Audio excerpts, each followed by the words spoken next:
बिस्मिल्लाहिर्रहमानिर्रहीम, अस्सलाम वालेकुम। आज जो टॉपिक मैं आपके लिए लेकर आई हूँ वो है important tips for new teacher. Definitely जब कोई भी इंसान किसी न्यू प्रोफेशन में जाता है तो उसको बहुत बहुत कुछ सीखना पड़ता है। सो होपफुली आज के इस वीडियो से न्यू टीचर्स को बहुत से पॉइंट्स मिलेंगे जो कि उनके लिए बेनिफिशियल होंगे इंशाल्लाह। सो वेरी फर्स्ट पॉइंट जो हम डिस्कस करने वाले हैं वो है admit your mistake, learn from them.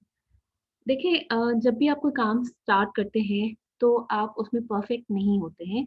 आप आहिस्ता-आहिस्ता विद टाइम एक्सपीरियंस के साथ उस चीज़ में बेहतर होते चले जाते हैं। सो टीचिंग भी बिल्कुल ऐसे ही है। आप आहिस्ता-आहिस्ता स्टेप बाय स्टेप टीचिंग में अच्छे होते हैं और जितने आपको एक्सपीरियंस होता जाता है, जितना आप बच्चों के साथ, स्टूडेंट्स के साथ इंटरैक्ट करते हैं, उतना ही आप सीखते चले जाते हैं। सो टीचिंग बेसिकली जो है ना वो कंटिन्यूअस लर्निंग प्रोसेस है। सो इसके अंदर डेफिनेटली हमसे मिस्टेक्स भी होती हैं और फिर हमें उनसे लर्न भी होना करना होता है। सो इट्स वेरी इंपॉर्टेंट, सबसे ज़्यादा इम्पोर्टेंट बात ये है कि हम अपनी गलती को माने और फिर उससे सीखें भी। फिर जो पॉइंट मैं आपके साथ डिस्कस करूँगी वो है बी फर्म बट फ्लेक्सिबल। आप देखिए जो मोस्टली न्यू टीचर्स होते हैं उनको क्या प्रॉब्लम होता है कि उनसे क्लास कंट्रोल नहीं हो रही होती, उनसे क्लास मैनेज नहीं हो रही होती। या तो स्टूडेंट्स उनसे बहुत डिस्टेंस पे रहते हैं या स्टूडेंट्स उनके साथ बहुत ज़्यादा फ्रैंक हो जाते हैं जिसकी वजह से वो अपना लेक्चर प्रॉपर्ली डिलीवर नहीं कर पाते। सो इट्स वेरी इंपॉर्टेंट कि आप अपने रूल्स एंड रेगुलेशंस को ज़रूर सेट करें, लेकिन उसके अंदर थोड़ी बहुत फ्लेक्सिबिलिटी भी डालें। आप ना तो स्टूडेंट्स के साथ बहुत ज़्यादा फ्रैंक हों और ना ही उनके साथ बहुत ज़्यादा सख्त रवैया रखें कि वो आपसे डिस्टेंस पे रहना शुरू कर दें। Then it's communicate with parents. आप जब टीचिंग फील्ड में आते हैं तो आपको सिर्फ स्टूडेंट्स के साथ डील नहीं करना होता, बल्कि उनके पेरेंट्स के साथ भी डील करना होता है। एंड डेफिनेटली न्यू टीचर्स को स्टार्टिंग में इसके अंदर थोड़ा सा प्रॉब्लम होता है, लेकिन आप आहिस्ता आहिस्ता इस चीज़ को सीख जाते हैं कि पेरेंट्स के साथ कैसे डीलिंग करनी है। और अपने माइंड में ये ज़रूर रखें कि आपको सिर्फ जाके स्टूडेंट्स को पढ़ाना नहीं है, बल्कि उनके पेरेंट्स को भी डील करना है on and off. Then it's develop homework policy. आपको स्टूडेंट्स के साथ सिर्फ क्लासरूम में काम उनको नहीं देना, बल्कि उनको घर के लिए भी कुछ काम ऐसा देना है जिससे वो एंगेज रहें आपके सब्जेक्ट के साथ, सो दैट कि वो एक तरह से रिवीजन सॉर्ट ऑफ भी हो जाता है। सो होमवर्क देने के लिए टाइम ज़रूर क्लास के एंड में रखना चाहिए, जिसके अंदर आप बच्चों को, स्टूडेंट्स को गाइडेंस भी दे सकें और उन्हें बता भी सकें कि this is going to be your homework and tomorrow I am going to check it. और ज़रूर उसके ऊपर एक जो जो है ना नेक्स्ट डे चेक रखें, सो दैट कि आपके स्टूडेंट्स जो हैं वो होमवर्क करके लाते रहें और उनकी प्रिपरेशन साथ-साथ चलती रहे। Then empower your students, don't just lecture. आपको अपने स्टूडेंट्स को सिर्फ़ और सिर्फ़ जो है ना क्लास में बिठा के अपने सामने लेक्चर नहीं देना, बल्कि उनको थोड़े बहुत इख्तियारात भी दें कि वो अपनी बात आप तक पहुँचा सकें।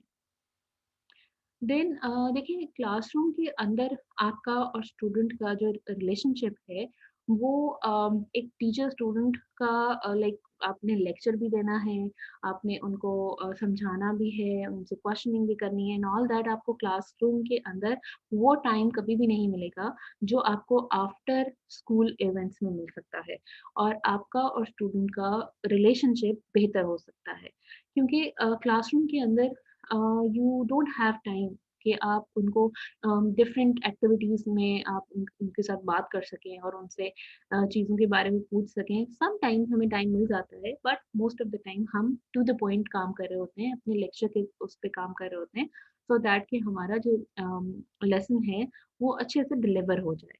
लेकिन आप अगर आफ्टर स्कूल इवेंट्स में जाना शुरू कर दें तो ज़रूर स्टूडेंट्स के साथ आपकी बेहतर रिलेशनशिप हो जाएगी।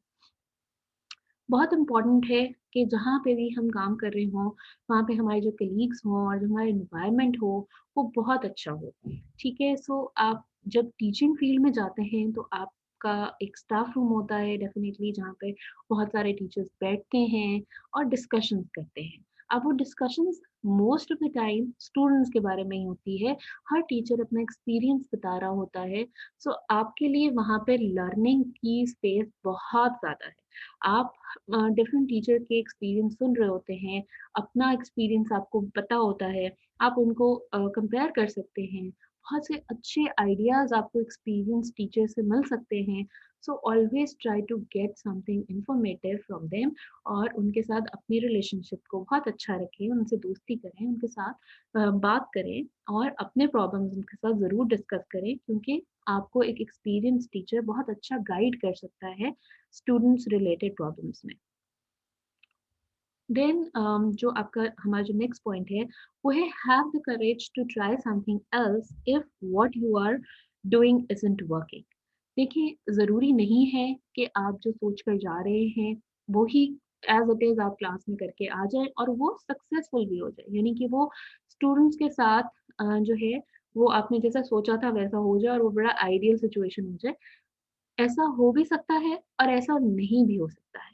सो अपने जो फेलियर वाला पॉइंट है ना, उसको ज़रूर माइंड में रखें कि अगर ऐसा नहीं होगा, तो उसके बाद मैंने करेज करनी है, मैंने हिम्मत पकड़नी है और मैंने कुछ नया सोचना है, मैंने कुछ नया लेकर आना है, जो कि मैं अपनी क्लास में जाके करूँगी या करूँगा सो दैट कि मेरे स्टूडेंट्स जो हैं, वो उनके लिए कुछ अच्छा कर सकूँ, उनके लिए कुछ बेनिफिशियल कर सकूँ। सो अपनी जो है हार के बाद या अपने फेलियर के बाद आपको डिस्करेज नहीं होना, बल्कि अपने आप को फिर से एक नए जज़्बे से नए काम की तरफ लेकर जाना है कि मैं ये ट्राई करती हूँ, हो सकता है कि ये वर्क कर जाए। सो हैव करेज, ठीक है? देन इट्स वेरी इम्पोर्टेंट कि हम डिसिप्लिन पॉलिसी को जो है ना वो ज़रूर अपने माइंड में रखें कि कैसे क्लास के अंदर मुझे डिसिप्लिन रखना है। Discipline is the most important factor हमारे पास। बहुत ज़्यादा इम्पॉर्टेंट चीज़ ये है कि हम स्टूडेंट्स को इस तरह से क्लास में बिठाएँ, उनको तरीका बताएँ, उनको सिखाएँ सो दैट कि हम अपना लेक्चर टाइमली दे भी सकें और हमें कोई प्रॉब्लम भी ना हो। देखिए अगर क्लास में नॉइज़ होगा, शोर होगा तो definitely you are going to face problems और वहाँ पे आपका लेक्चर उतना इफ़ेक्टिव नहीं रहेगा, जितना कि एक अच्छे सेटल्ड क्लासरूम के अंदर हो सकता है।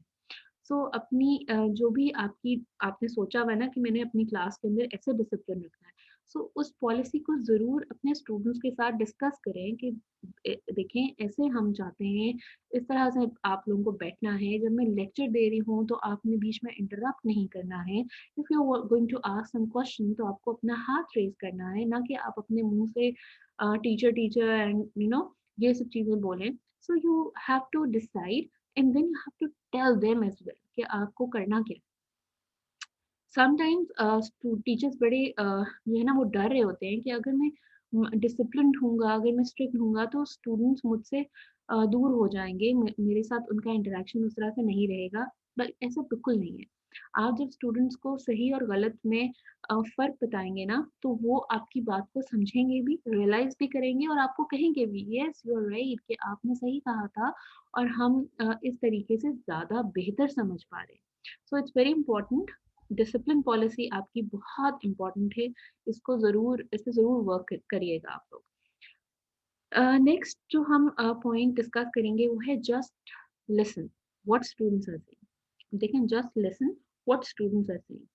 आपको सिर्फ अपनी नहीं सुनानी है, आपको स्टूडेंट्स की भी सुननी है। अगर वो गलत भी कह रहा है, तो प्लीज़ आप उसको रोके-टोके नहीं, आप उसकी पूरी बात को कंप्लीट होने दें और फिर उसको तरीके से बहुत प्यार से सही और गलत में डिफरेंस बताएँ। ऑब्वियसली हम टीचर्स हैं, हमें डिफरेंस तो बताना है, लेकिन उसका एक अच्छा तरीका होना चाहिए, ना कि आप उसको बिल्कुल ही वहीं पे टोक दें कि नहीं तुम बिल्कुल गलत कह रहे हो और ऐसे नहीं होता है। No, this is not the way.